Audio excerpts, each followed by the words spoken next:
மச்சான் உட்றா உட்றா உட்றா உட்றா மண்டை ஓப்பன்றா பாவா.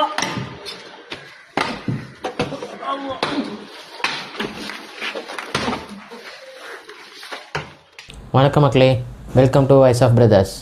என்னென்னா, இப்போது வீடியோ பார்த்துருப்பீங்க எல்லோரும். ஸோ ஒரு ரயில்வே ஸ்டேஷன் பக்கத்தில், அதாவது இந்த எங்கன்னா திருத்தணி ரயில்வே ஸ்டேஷன் பக்கத்தில் ஸோ ஒரு 4 இளைஞர்கள் சேர்ந்து கஞ்சா போதையில், அதாவது அதிகாரப்பூர்வமாக கஞ்சா போதையில் இருந்திருக்கிறாங்கன்னு சொல்கிறாங்க. கஞ்சா போதையில் ஒரு வட இந்தியர், அதாவது நார்த் இந்தியனை அவ்வளோ கொடூரமாக வெட்டியிருக்காங்க. ஸோ இது வந்து எப்படிப்பட்ட விஷயம்னா, இப்போது அந்த போதையில் இருந்த பசங்களை அந்த இடத்துல ஒரு தமிழால் இருந்திருந்தாலும் இதுதான் நடந்திருக்கும். ஸோ இது ஆக்சுவலி என்ன ஆயிருக்குன்னா, ஒரு நார்த் இந்தியன் அவங்க வீட்டில் ஏதோ சண்டை போட்டு வேலை பொழப்புக்காக தமிழ்நாடை நோக்கி வந்திருக்காரு. திருத்தணி ட்ரெயினில் வந்திருக்காரு. அவர் பேர் சூரஜ். ஸோ இந்த 4 பசங்க, இவங்களோட பேசிக்காக இன்ஸ்டாகிராம் போய் பார்த்தாலே ரெகுலராக அந்த பட்டா கத்தி வச்சுட்டு வீடியோ போடுறது, வயசானவங்களை மிரட்டுறது, ஸோ இந்த மாதிரி தான் அவங்க ரெகுலராக வீடியோ பண்ணிகிட்டு இருந்திருக்காங்க. ஸோ இவர்கிட்ட எப்படி சிங்க் ஆகிருக்குன்னா, இவர் ட்ரெயினில் வந்துட்டு இருக்கிறப்போ இவங்க அந்த ட்ரெயினில் ஏறியிருக்காங்க. ஸோ திருத்தணி ட்ரெயினில் வந்து இவங்க ஒரு ரீல்ஸ் எடுக்கிறப்போ அவர்கிட்ட கேட்டிருக்கிறாங்க, நாங்கள் இந்த மாதிரி கத்தியெலாம் வச்சு ரீல்ஸ் எடுத்துக்கிறோம் அப்படின்ற மாதிரி. அதுக்கு அவர் முடியாதுன்னு சொல்லியிருக்காரு. அவ்வளோதான் சொல்லியிருக்காரு, முடியாதுன்னு மறுப்பு தெரிவிச்சிருக்கிறார், அவ்வளோதான். அது ஹிந்தியில் சொல்லியிருக்காரு. ஸோ அது இவங்களுக்கு புரிஞ்சுதா என்னங்கிறது தெரியல.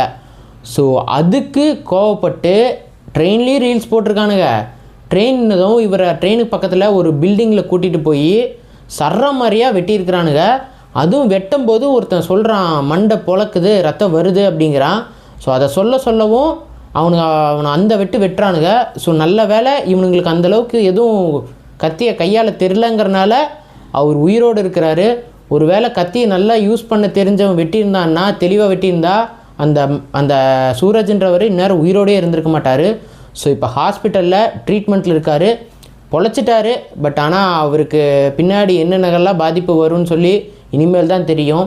ஸோ ஒரு வேலைக்காக வந்தாரை வாழ வைக்கும் தமிழ்நாடு, அப்படி வேலை தேடி வந்த ஒரு ஆளை இப்படி 4 பசங்க, இத்தனைக்கும் அவங்களுக்கு 18 வயசு கூட ஆகலைங்க, அண்டரேஜ் பசங்க, ஸ்கூல் பசங்க, அவங்க கையில் கஞ்சா கிடச்சி இந்த அளவுக்கு போயிருக்காங்கன்னா அதுக்கு நம்ம யாரை குத்த சொல்கிறதுன்னு எனக்கும் தெரியல. அரசாங்கத்தை குத்த சொல்கிறதா, ஸோ அங்கே அரசாங்கத்துக்கு தெரியாமல் கஞ்சா சப்ளை பண்ணுற அவனுங்களை குத்த சொல்கிறதா, இவங்க கைக்கு எப்படி போச்சு?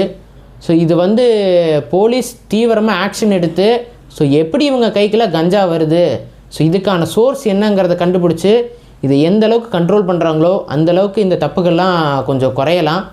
நினச்சி பாருங்கள், அந்த இடத்துல நானோ நீங்களோ யாரோ ஒருத்தர் இருந்திருந்தா என்ன பண்ணியிருந்துருக்க முடியும்?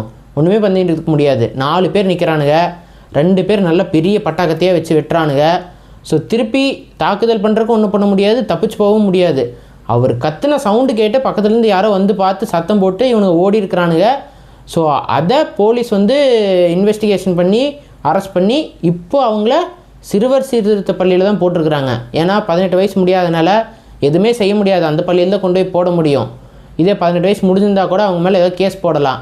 ஸோ முடிஞ்ச அளவுக்கு வீட்டில் இருக்க பேரண்ட்ஸ் நீங்கள் தான் கொஞ்சம் அவேராக இருக்கணும். உங்கள் பசங்க என்ன யூஸ் பண்ணுறாங்க, இந்த மாதிரி போதைக்கெல்லாம் அடிமையாகிறது, இதெல்லாம் நீங்கள் தான் கண்காணிக்கணும். முடிஞ்ச அளவுக்கு அவேர்னஸோட அந்த பசங்களை கண்காணிங்க, பார்த்துக்குங்க. ஸோ இது வந்து நம்ம தமிழ்நாட்டுக்கே ஒரு கெட்ட பேரை தான் கொண்டு வரும். தமிழ்நாடுன்னு இல்லை, ஒவ்வொரு ஆளாக வந்து நமக்கே ஒரு கெட்ட பேர் தான். ஸோ நம்ம ஊர் தேடி பொழைக்க வந்த ஒருத்தவனை இந்தளவுக்கு வெட்டுறதுங்கிறது எவ்வளோ பெரிய கேவலங்கிறது நம்மளே நினச்சி பார்த்துக்கணும். ஸோ அடுத்து ஒரு நல்ல வீடியோவில் சந்திக்கிறேன். அது வரைக்கும் பை.